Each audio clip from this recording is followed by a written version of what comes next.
চাচারা সব উপস্থিত হয়েছি, দুটো কথা কত এমনিই লাগে। আমরা এক প্রতি গেলে আমরা এক পরিবারে এক সমাজে বসবাস করি, হিন্দু মুসলমান সবাই। যদি আমাকে কারণে কোনো ভুল ত্রুটি হয় আমাদের, তাও আমরা ক্ষমার চোখে দেখিয়া শনিবার অর্থাৎ পরে 5 তারিখ বাস্তবায়ন মোটরসাইকেল মার্কা ভোট দিয়ে তারা জয়যুক্ত করবেন। আর শনিবার আমাকে দাওয়াতে 7টা যাইবেন। যদি আমাকে কোনো কারণে ভুল হয় আমাকে ক্ষমার দৃষ্টি দেখতে আপনারা যাবেন। এই বলে আমার বক্তব্য শেষ করলাম।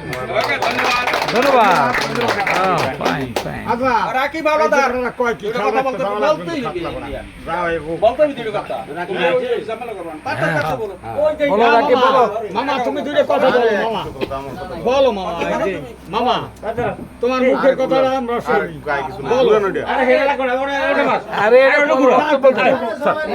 আরে লাইভ চলে না তো।